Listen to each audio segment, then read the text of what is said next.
Fala galera, eu sou o Lucas, esse é o Rapinas News dessa semana. Antes de mais nada, deixe seu like, compartilhe o vídeo. Se puder dar uma força para o canal, a gente agradece bastante. Começando então essa semana no Rapinas News falando das movimentações do roster e também de possíveis notícias a respeito da trade deadline.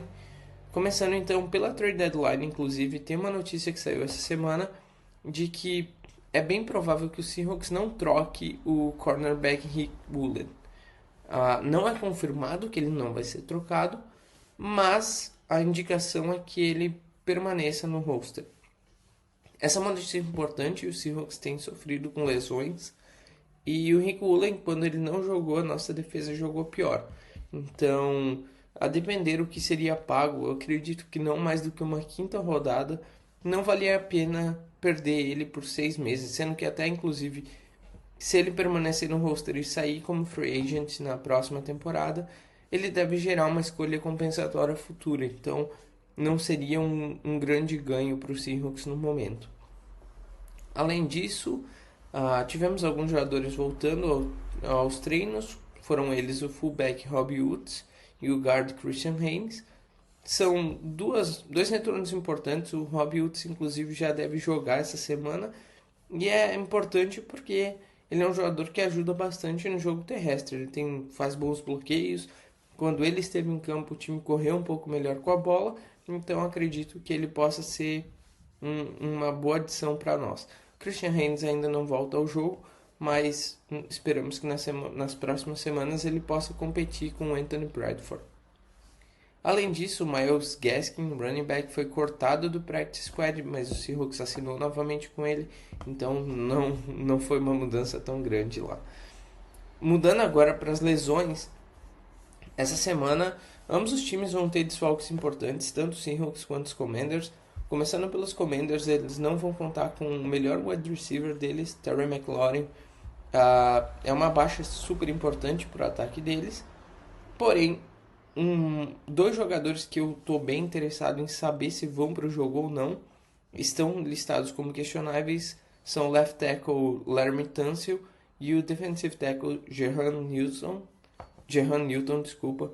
Eu acredito que se ambos não jogassem, eles teriam muitos problemas, principalmente o Tunsil, né? O Tunsil atualmente continua sendo um ótimo left tackle, mas já foi um dos melhores da posição na liga, e por isso, se ele não jogasse, os Commanders teriam que jogar com um tackle reserva contra uma das melhores linhas defensivas da NFL, que é a nossa, o que seria bastante problemático para eles.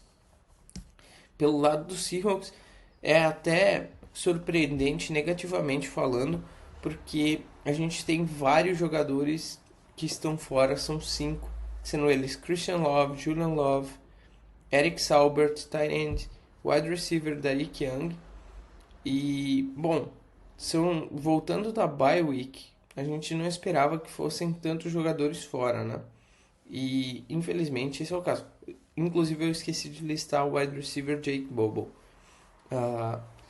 Voltando da bye week, a gente esperava que o time fosse estar saudável, que não é o caso. É uma situação preocupante até. Inclusive, o Julian Love provavelmente vai acabar na injury reserve, ele e o Derrick Young, e é um desfalque importantíssimo porque o Julian Love é um dos melhores safeties da liga e também é um dos melhores jogadores da nossa defesa. Além disso, a gente tem também 2 jogadores listados como questionáveis e outros 2 titulares, o defensive tackle Jaron Reed e o wide receiver Cooper Kupp. Então, a ver qual é a situação. O Cooper Kupp não treinou na sexta-feira, ele treinou na quarta, treinou limitado na quinta e na sexta não treinou. Está listado como questionável, mas é possível que não jogue. E o defensive tackle Jaron Reed, esse é mais provável que jogue, mas são muitas lesões, são 3 wide receivers possivelmente que não joguem.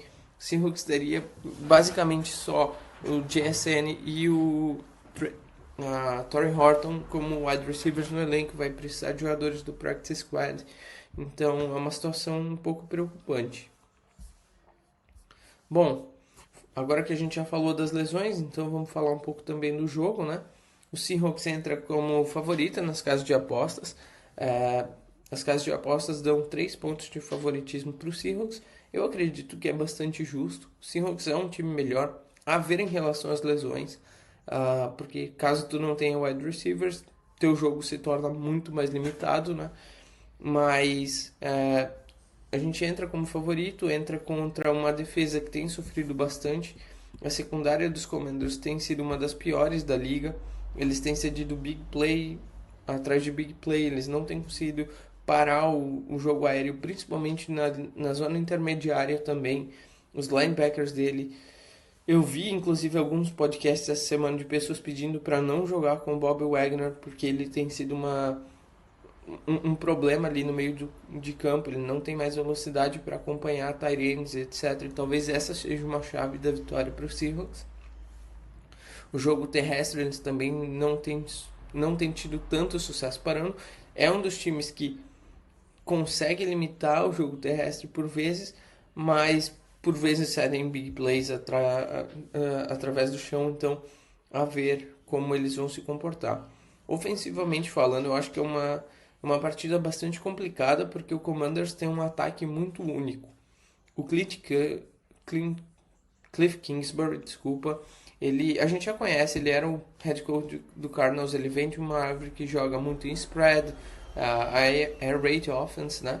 Então é um time que tenta espalhar os jogadores o tempo inteiro, utiliza muito no-huddle, é o time que mais usa no-huddle na liga, mais de 200, quase 200 vezes utilizaram até o momento na temporada, quase 200 no-huddles a mais do que o segundo time que mais usa. Então eles estão praticamente todos os drives em no-huddle, o que não permite substituições, não permite que a defesa possa se comunicar tão bem. Então é um tanto diferente jogar contra o Commanders quanto jogar contra outros ataques na NFL, né? Então, a ver como vai ser. Eu acredito que ainda assim a gente seja o favorito. O meu palpite é que a gente ganhe de 24-20, 24-21. Não vai ser um jogo que eu espero uma pontuação super alta, mas também não acho que vai ser um placar que tu consiga ganhar o jogo com menos de 20 pontos. Passando agora então, só comentando rapidamente as transmissões dessa semana. Lembrando que essa semana acabou o horário de verão nos Estados Unidos, então os jogos começam uma hora mais tarde no Brasil, começam a partir das 15, e os jogos então são Lions e Vikings na ESPN 2 a partir das 15 horas, Steelers e Colts na GETV também a partir das 15, na Sport TV 2 Jaguars e Raiders a partir das 18h05, às 18h25 jogam Bills e Chiefs na ESPN 2. E então, o Sunday Night Football, o jogo do Seahawks, Commanders e Seahawks na Sport TV 2, o jogo é em Washington, a partir das 22h20. Na segunda-feira, então, para terminar a rodada, a gente tem Cowboys e Cardinals, também às 22h15, na ESPN 2. Bom, por hoje é só, galera. Um grande abraço e Go Hawks!